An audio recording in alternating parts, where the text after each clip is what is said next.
All right, real quick, on to the Grasse. I want to try to ask all the same questions they just asked you.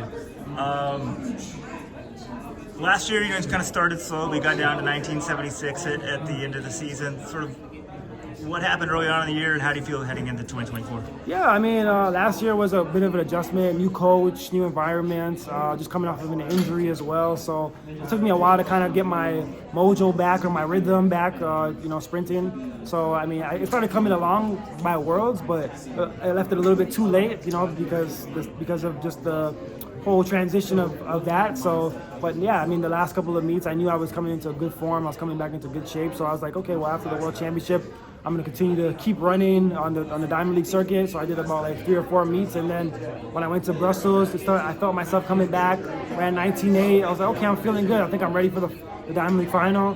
And then I was able to run a season's best of 19.7. So I started feeling like myself again. So I'm feeling pretty good now. We're in the new year, 2024. I'm looking forward to kind of, getting the season started early this time around and just kind of like running these 60s and seeing where I'm at early going into the outdoor season. But yeah, I'm looking forward to the Olympics. I'm looking forward to Paris, of course. It's 5-6 months away. But I just take it day by day and kind of just enjoy the process and take one race at a time.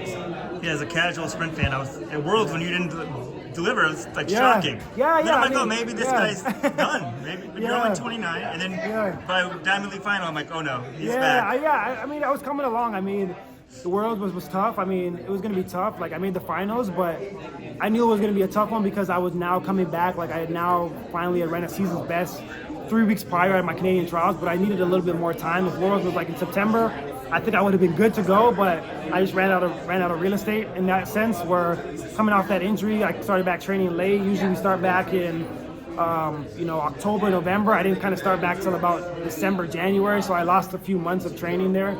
But yeah, I mean, I'm feeling pretty good. I started back early this year. Haven't had any hiccups yet, so that's pretty good. And I crossed my fingers. So training's been going really well. So now I just got to go out there, execute, find that rhythm. Find that start, find that transition. That's why I'm kind of starting early. I want to get back in that 100-meter mix. I know a lot of people know me for the 200 meters, but kind of want to get back in that 100-meter mix and just, compete for the fastest man in the world title in Paris. So, yeah, I'm looking forward to it this weekend and kind of seeing what happens. Yeah, I was going to ask about that. I don't think you've broken 10 in a couple of years. Yeah, it's been 2021 was the last. So the Olympic year. You still can do it in the 100? Yeah, I mean, I think I can. I mean, for me, being able to even just run like 10-0 coming off of injury, that was kind of good. Like my coach and even myself, I was pretty happy. I was like, okay, well, coming off of injury, not being my 100% best, being able to run 10-0, I'm like, okay, well now when I have that little extra 10% and I can probably go back into the sub-10s now. So, but yeah, I mean, that's kind of the goal for me. And I think now that this year I'm starting off early, I'm feeling good. That's going to be kind of the key to being able to do that. And when you look at the 100, it's been kind of all over the place the last couple of years. Yeah. Noah did 60 last week. Does that mean he's the favorite? How do you view the 100 meters? I don't think there is any favorite. I mean,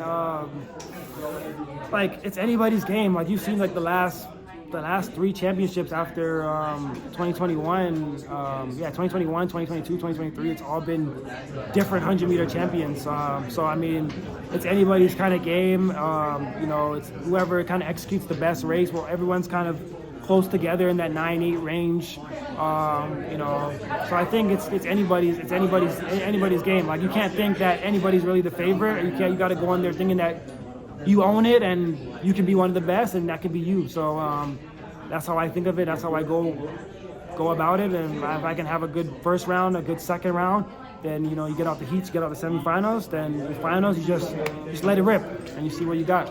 And Marcell Jabobs joined your group. Yeah. Mm-hmm. Like, did your coach discuss that with you beforehand, or he's in the group? No, we kind of discussed it. I was talking to Marcell, and last year I was talking to him, and we and him were just catching up. We were both coming off injuries, and we said, hey, what do you think about training together? He needed a training partner. I needed a training partner.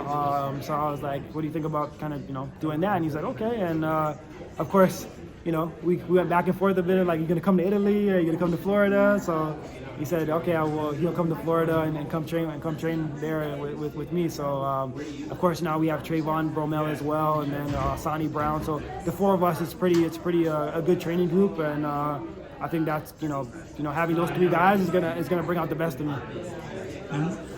At times, does the rivalry come into training, or you guys are pretty good being teammates 95% of the time? And I mean, no, we're cool. Like we're good out. Of course. When we get on the track and we get in the blocks, you gotta focus on you, right? But I mean, when it's all said and done, when it's over, like, yeah, I mean, we're cool. We warm up together. We laugh. We have some fun. We go out. We go eat dinner.